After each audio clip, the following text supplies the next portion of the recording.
Ladies and gentlemen, I would like to welcome a relationship coach and guest for tonight.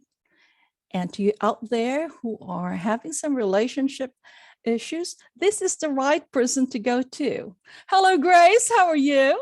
Hi, Ruth. I'm well. How are you? I am great out here in Toronto. How's Niagara on the Lake? It's great. Snowy. It's gorgeous sunshine today. It's a beautiful day. Yes, I'd just like to let you know once again, like to let you know, I got married there. That's my favorite place. It's so quaint and it's so, especially during Valentine's Day, everything is just everything there, the flowers, the ambience. It's just about it. It's all about love. Yes, it's a very romantic destination, that's for sure. And it's right next door to Niagara Falls, which is the honeymoon capital of the world. So yeah, this is a place where a lot of couples come. Yes. Well, thank you, first of all. Thank you for gracing us in the show. You know, I'm so overwhelmed actually that when I wrote you, the first thing I saw in the response was, yes, how often can that happen? So I was like, oh my gosh, thank God and thank the universe for all of this happening, especially it's Valentine's Day. So, I love Valentine's Day. Me too. It's my favorite Oh, holiday. It's my favorite holiday. It's all about love. And it's not just romantic love for me. For me, it's love in all forms. It's love for your parents, your friends. I just got something from my friend Joanne this morning. She said, Happy Galentine's. So there's a whole movement now for girlfriend love on Valentine's. And, women are out there doing their thing. They celebrate, especially if they're single. If they don't have a romantic partner, you can still celebrate love. I love this type of holiday that makes everybody stop and think about the state of their relationships. so aside from being the bestseller, of course, tell me about yourself. What made you become a relationship coach? Well, I have been a Dear Abby my whole life. Sometimes it's like a calling. When I was in university and I was in residence at Queen's, I had so many of my girlfriends that had boyfriend troubles, and they would line up outside my door. I had a single room, and they would come in to tell me about their boyfriend troubles. And then I would help them out, and then they would leave. And so I always knew I was going to become someone that gives advice. And I wanted to be a judge. I wanted to be a judge, but family court, law, and being a lawyer first to get to become a judge wasn't palatable to me. I didn't want to go through all that. And then I just thought, okay, psychology. And psychology wasn't what it is today. Today it's Yes. based on neuroscience. There's a lot more interesting things happening in psychology. But back then, when I was going through it, it was all about putting people into labels and pathologizing people. And, I still have a problem with the word mental illness. I think there's a very, very small number of the population that actually have a chemical imbalance and they have a problem. The rest of the people, they're fighting their dark night of the soul. They're fighting, grief and sadness and emotions. And what we can't do in this country is deal with our emotions. And I see that every day with my clients. So I just left psychology. I studied philosophy, 5 years of philosophy. And then I found neuro-linguistic programming back then in the 80s, which was really kind of alternative, but I really loved it. And that's the stuff that Anthony Robbins practices, Yes. NLP. So I studied that and voraciously. And then I just studied all kinds of things that came my way. So I think today what I would call myself is an energy psychologist.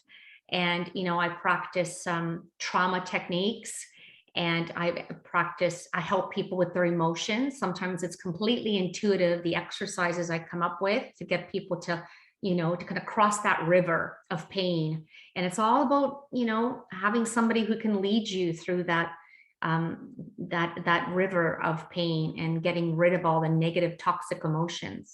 So then what did I do? Then I had a couple of babies. I traveled the world.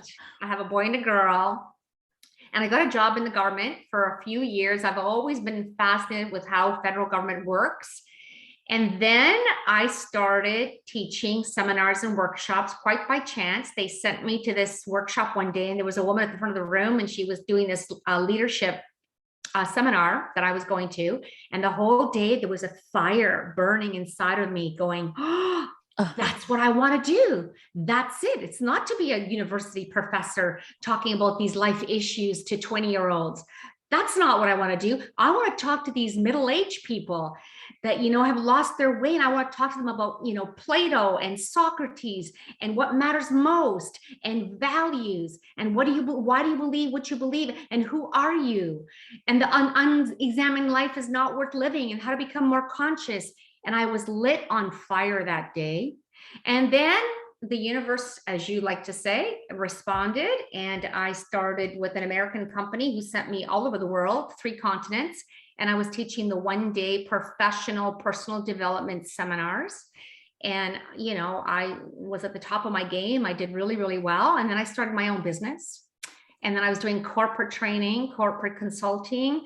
And I realized that when people would get me in a corner away from their boss, it was always relationship and personal problems. So then I wrote the book, Take the Step, the bridge will be there.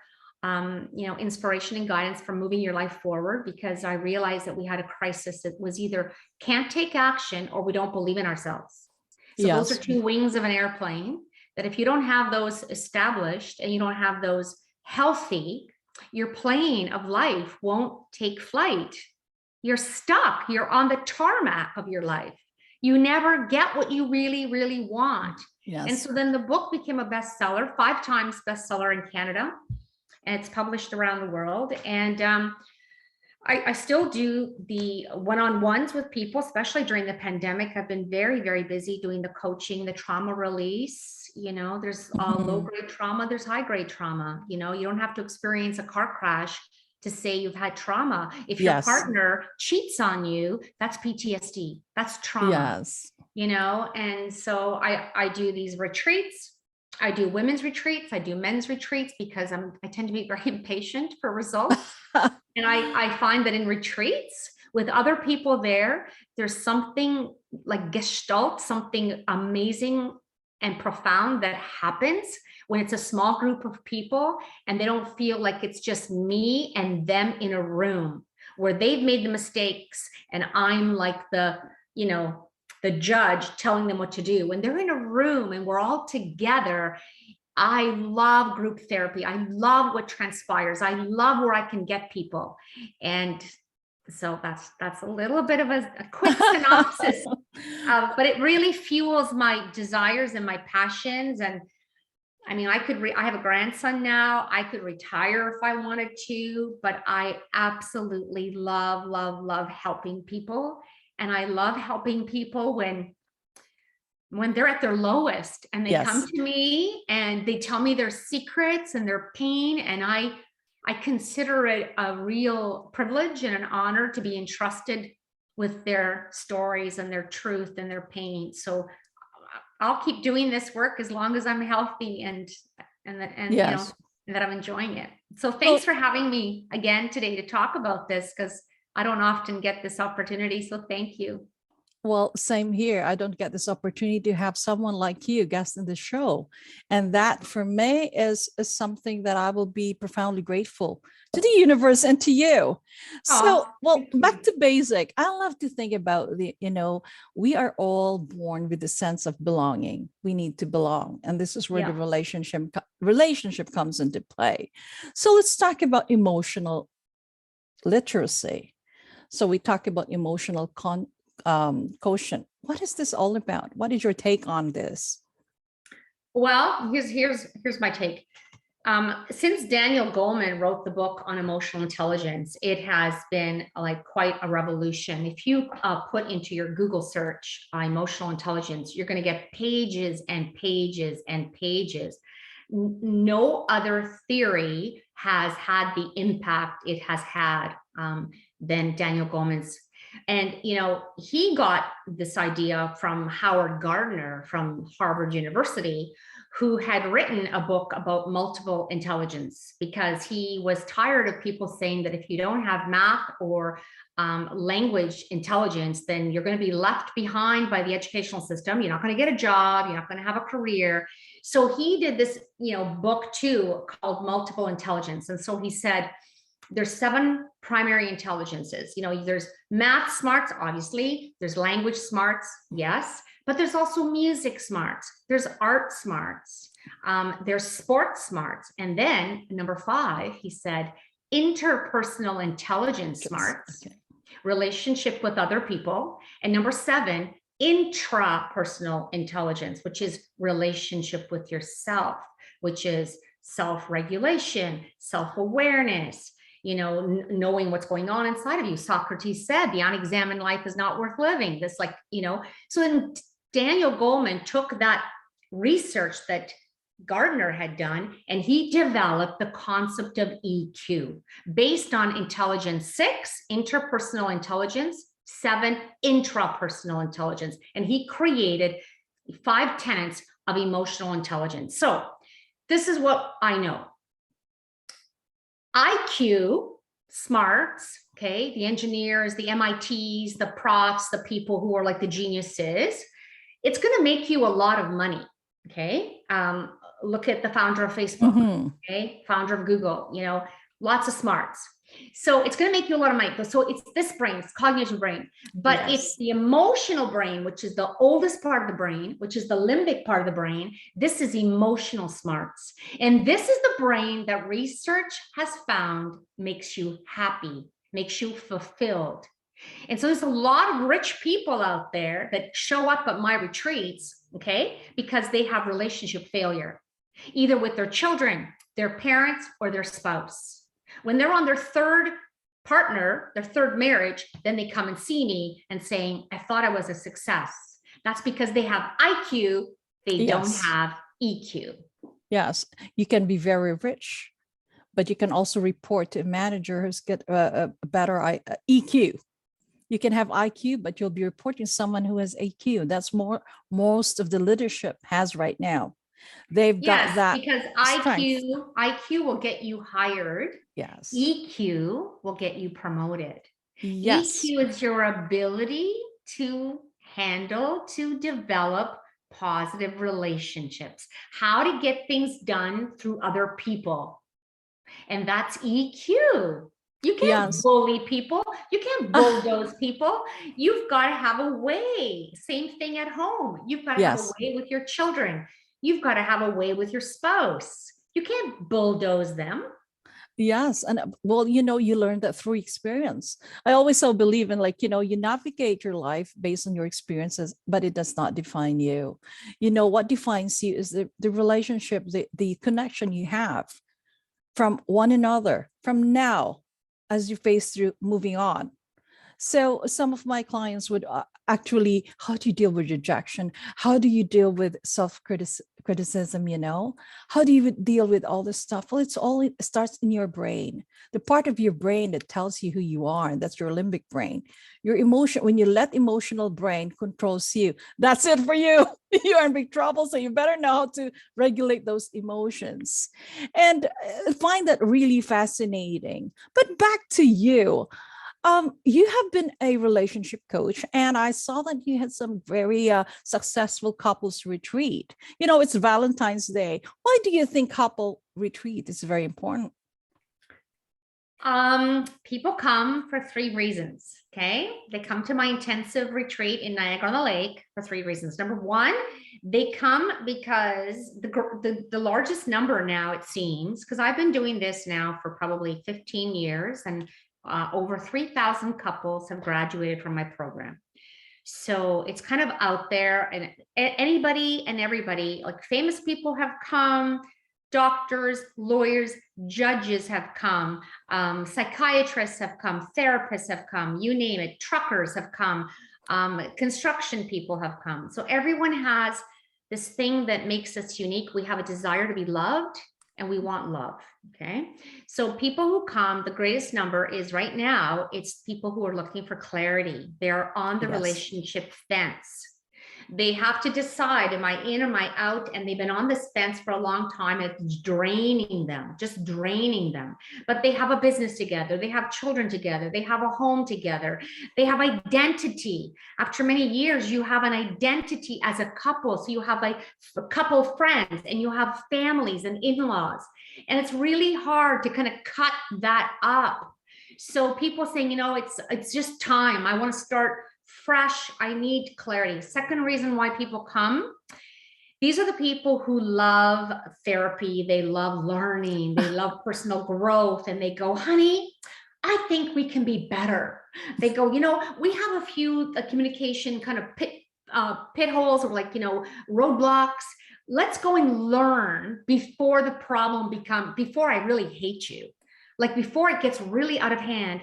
You know, we have a few bumps and bruises. We have some healing that we have to do from the past. We've been together, you know, over 10 years. And sometimes people come to me and they're not even married. They've just been living together with a blended family and they love each other, but they can't make the blended family work. And it's just too difficult. Some people give this as a gift to their kids who are engaged. Sometimes it's the kids who give it to their parents for an anniversary gift because they're sick and tired of hearing their parents fighting. That's good. So that's a the good second one. reason. And the third reason why people come is they have decided that the relationship is over. They are looking for closure. I call this a spiritual divorce. And so you can't get to that place of, you know, untangling yourself, detangling yourself, uncoupling until you can get to a place of acceptance. And that maybe, you know, you've reached your expiration date and that's okay, but you've tried everything and you want to co-parent at a high frequency, which means you don't want to spew hatred and negativity to the children about the other partner because it only, you know, it only hurts the kids. And so those people come and they go, Grace, we're not looking to get back together. We're looking for peace and closure and co-parenting. And also they want to learn about themselves, what they need, because they're going to be shopping for a new partner someday. Yes. And they don't want to make the same mistakes. They want to, you know, they want a hybrid relationship. They want to find someone that more is compatible and that they don't make the mistakes, right? The person we attract at 20 or 16 is going to be very different than the person we attract at 40. Yes. Okay. And so those are the three reasons why people might need a couples retreat and why people invest in their relationship. The average divorce in Canada is $50,000 for getting divorced. So spending a couple of $1,000s to kind of, you know, shore up the strength, you know, the cathedral, if you look at marriage as a cathedral, it's like you're looking around, you're doing the gardening, you're making sure that everything is working, you know, all the systems are in place so that you can deal with whatever's coming, like teenage years. You can deal with unemployment. You can deal with the death of a loved one. You can deal with the stressors of life. And so there's people who just want to kind of get stronger and more committed and more connected. Oh my gosh, I love this talk with you.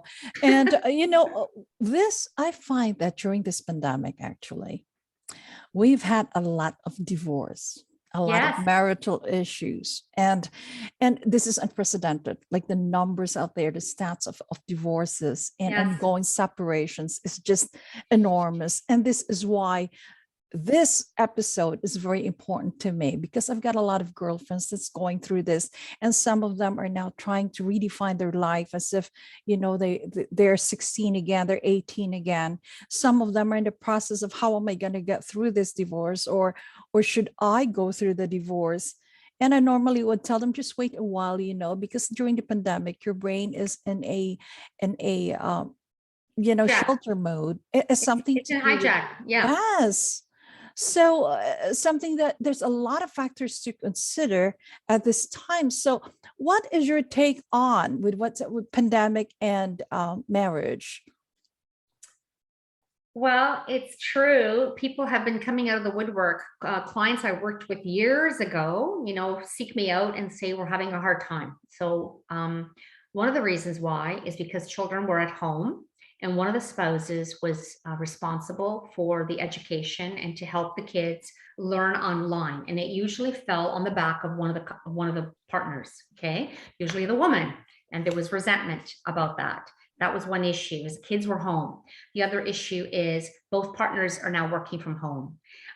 Some people have a house that's big enough and you can spread out, and some people no. They're all on the kitchen table. And I don't know if you remember early on in 2020, where there's this guy who's being interviewed by the UN, and it was like a really big job, and he had the suit and the tie, and then the door behind him opens. Yes. And the little child comes in, and then mommy comes in, and she's like trying to take the child. So like trying to work at home and kind of maintain that, wall of professionalism is really difficult when, your kids are coming at you and you're at home. And the third reason is, and this has happened quite a bit, is that there's a division in what the couples believe in. So one person is on the internet reading about all the conspiracy theories. The other partner's like, you're crazy. And they're ending up having a lot of conflict. One person wants to vaccinate. One person says, no, I don't want to. How do you live in a home? How do you make decisions on parenting when you have fundamental different views? This is what the pandemic has accelerated. So marriage stress and marriage strife has accelerated because there's just so much opposition and a diversity of opinion. Wow. Yes, that is so true. I do so believe on that too, because myself, there was a point in my life where I date with my husband in the fridge. Like when we open the doors, how we see each other. I'm up there in my room working. He's out there in the office working. My children are working in the rooms. We have some sort of like privacy just in each room, and we see each other either on the dining table. Even the kitchen is taken too, but that was life. And life nowadays, that's norms.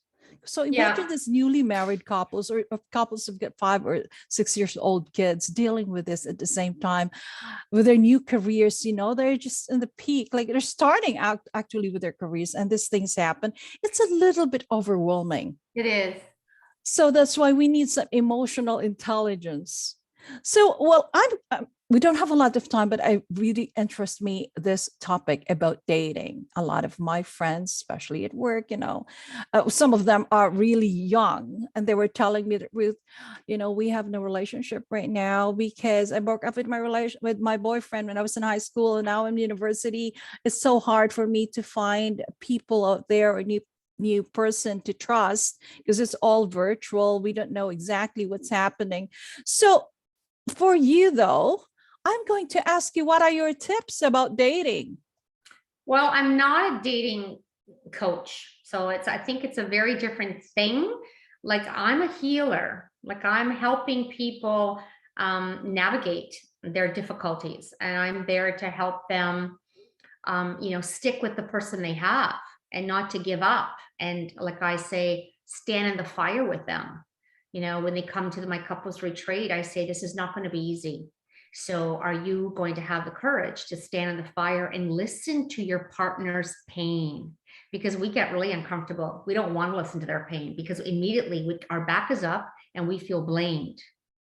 And no, they have a right to their feelings. So I do a lot of high-fiving. You have a right to your feelings. You have a right to your feelings. Every time I high five and I put a thought in their mind, I'm changing the limbic brain. Right. So in terms of going out there to find new love and dating tips, I do some coaching one-on-one with people like that, but I don't do workshops like that. So that's really not my focus. I think there's a lot of duplicity. There's a lot Mhm. of lying today in people who present themselves. There is this buffet of people out there. There's so many dating sites. And I just have friends and I have clients who have gone through this. And some people are very lucky and they find their match. So I'm very hopeful. I'm not a skeptic. I think you can find love on the internet. I'm very hopeful because I've seen it. And other people, oh my gosh, it's just, it's a dating roulette. And they end up feeling worse and worse. You know, they go for the Botox injections. They try to look good. They, you know, make themselves feel good. And then it's rejection. It's rejection. Oh, Yes. this person's not right for this reason. This person has this secret. And like, I don't really, this person's too religious. This person wants my money. This person won't accept my kids. This person wants to move to Timbuktu. Like there's, just because you really are into someone, I always say, like, you know, I mean, this is the holiday of love, but to make a relationship work, the practical day-to-day of a relationship, you need more than love. It's not just love. Love, that's why affairs are so intoxicating, because it's just love. Emotion. It's like no worries. No, you don't have to take the garbage out. You don't have to deal with screaming children. You don't have to deal with the dog that just dropped a nice big doo-doo in the middle of kitchen floor. You don't have to deal with any of that, because it's just romantic love. Yes. And you're swept away. You meet your lover in exotic locales. You know, it's just love. And that's not real life. So I always say, you know, don't you jump in and try to live with this person. People today are moving in way too quickly. Yes. It's just like, oh, I love you, let's move in. No, you've got 2 children, I've got 2 children. How is this going to work? And whose house are we going to live in? Or should we sell both of our houses and start something new, fresh energy? Those are the types of questions that before they get together, they need a professional. They need someone to guide them and navigate and ask the important questions. You know, I'm dealing with a couple right now who's been together 5 years, and they did it all wrong, but they really love each other. And it's just, it breaks my heart. They love each other, but they did it all wrong. They made all the mistakes. And so now, do you end it and move on, but my heart is bleeding? Or do I go backwards and try to fix the structure and the practicalities of the blended family, and who pays for what, and no assumptions, no resentments? The reality sinks in. That's about the reality. Sometimes your expectation is out there. The reality is out here. So something has got to give. Either you meet with your reality. What is the real? Where are you right now? What is real? What's happening in your life right now out there in your home? There's something that you need to deal with, and that requires skill. And skill requires learning, practice, commitment. Really, I believe in that commitment to learn and to work in a relationship, and then just give in. It's so easy to just say, I'm out of it. Yes. I am So now going to start with it. My dating tips would be, anybody out there right now looking for love, they need to write down. They need to physically write down, what is my vision of day-to-day life with this person? What's my vision? And what do I want? Make a list of your qualities that are non-negotiable. Okay. Wow. And you make a list of that. And then you know what your vision is. What's my day-to-day? We wake up, we have coffee together, we read the newspaper, or we go for a walk together, or we're having adventure, or we're having wild sex, or like, what is your vision? Because then when you're out on a date with this person, you've got to talk about your vision and see whether their vision is similar to yours. Yes. That would be an easier life. Because just because someone's fun to talk to and it's like, oh yeah, there's some great sexual energy here. Oh wow, I'm just loving it, this conversation. That's not enough. If you're looking for long-lasting love, that's not enough. There's plenty of those people out there. Yes. But their vision has to match your vision of everyday life. How are we sharing our lives every day? If you've got a person who absolutely hates getting on an airplane, hates travel, and they're a homebody, and you are this adventure-seeking, love-traveling person, and that's your vision, that you're traveling 4 or 5 times a year, you've got to come clean with that person right off the dot. Do not sell yourself short and say, oh, that's okay, I'll change them, I'll work on them, I'll change them. That's never going to work. So I always say, you can't change a person, you can only change yourself. So but Mhm. it comes with experience, comes with learning, comes with expertise, and everything about life is about learning process. But Grace, thank you so very much. We have a bit of like a few, I wish we had an hour. For last thing I'm going to ask you is, where can we find you, and what is your projects? Do you have any retreats coming up in your website? Can you tell us about your website? Thank you so much. Very gracious of you. My website is my name, gracecirocco.com, and Cirocco is with a C, Cirocco. You can also just Google couples retreats in Niagara, and I'm the only person doing them. I have a retreat February 25, 27, that weekend. Because of the pandemic, everything got pushed back, and there was people who had been signed up, and so I've moved them. I have one in March, there's one in April, one in May. And so there's one almost every month because the demand is there. And I just, as long as people want help, I'm happy to help them. The retreats are intense, they're fast, you need clarity, you're in crisis. This is what you need. This is what you will enjoy. People have said to me that it's way better than the best vacation that they ever took. Yes. So it really lands on people really well. They love it. They love it, love it, love it. I'm just amazed by what happens, the 180 that happens. I also do women's retreats once or twice a year. The next one is in September, and that is an opportunity to deal with your own belief systems, your confidence levels, your emotional pollution from childhood. If you have childhood issues, it's all dealing with mom and dad, or who, maybe an ex, or maybe someone you lost and you have bottled up grief. So anytime, like when your life is stuck and it's not working. So I have men's retreats, I have women's retreats, one a year.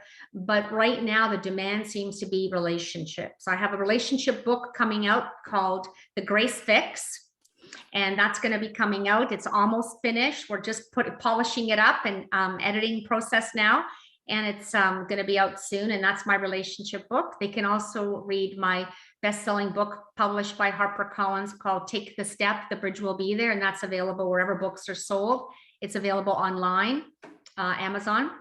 What other projects? And then I do the one-on-one coaching. I just help people every day. I've always got 3 to 5 hours a day of coaching that I do every day. And I love it. Grace, you can't retire. Don't think about retiring, because you are needed. What you do is something that I love it. people. Sometimes I wish I were 20 years younger, and not because I'm not happy with who I am, but because I just think, oh, if I was 20 years younger, I'd have so many more people I could help. I'd have so much more energy, and I could do this for longer, because I know that I'm getting older and older, and there'll be at some point where I can't do this anymore. So whenever I want to be younger, it's because I want to help more people. Oh my gosh, I really am thankful. I have no time again. I'm running out of time. I always do this. I'm running out of time. So anyhow, thank you again for gracing us in your show. And a lot of people, I know a lot of the audience out there worldwide can benefit on this. Remember, ladies and gentlemen, gracecirocco.com. Thank you. Thank you. Yes. Thanks for having me. Happy Valentine's Day. Yes, you too, and to your family. Thanks. Thank you.